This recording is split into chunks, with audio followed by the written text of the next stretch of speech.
Hey guys, welcome to today's edition of Loddy's NBA Locks Rising Stars Challenge Special. Let's get to my pick for tonight's game, the World All-Stars over Team USA. So they played 4 games in this format, and the World team has won 3 of them. Why?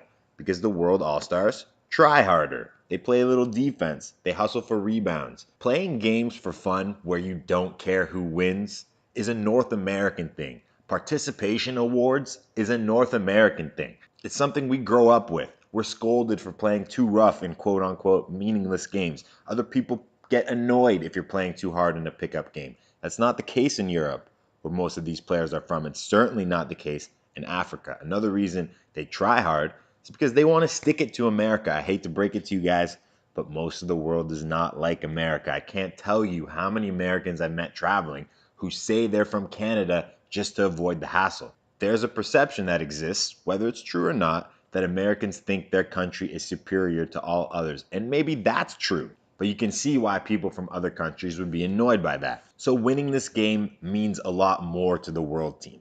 Now, if you look at the rosters, you'd think I'm crazy, but remember, this is an all-star game. In all-star games, we either see dunks or three-point shots. Who has the better three-point shooters? Without question, it's the world team.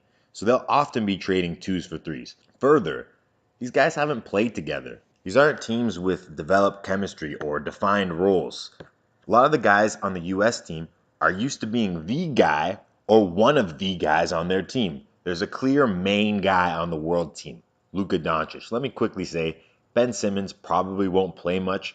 That's always the case when someone is playing in both the Rising Stars Challenge and the All-Star Game. So any minutes we get from him is just a bonus. Plus, he's a playmaker that doesn't like to shoot, which makes him perfect for this type of game where everybody wants to shoot. So hopefully he does play.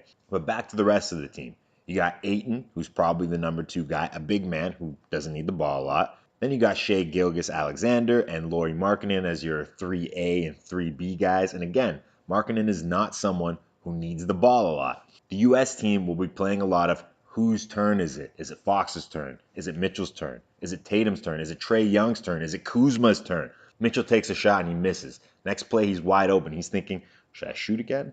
I just missed. Maybe I should pass it off to Kevin Knox, who hasn't shot in a while. Kevin Knox, who, by the way, has been the number 1 or 2 option for the Knicks for the past month or so. These guys are not used to worrying about these kinds of things. The players on the world team are mostly role players for their actual teams. They know how to play roles.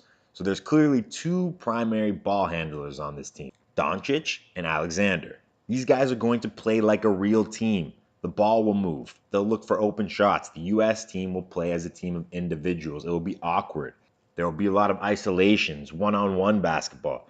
If you gave each team a few weeks to prepare, to play together, then it's likely the U.S. team would figure it out and beat the world team in a 7-game series. But in one game, with no time to prepare or develop any chemistry, I'm taking Team World in tonight's Rising Stars Challenge. Thanks for listening. Good luck if you're placing any bets. Stay tuned for some NHL locks a little later, and have a great day. Major key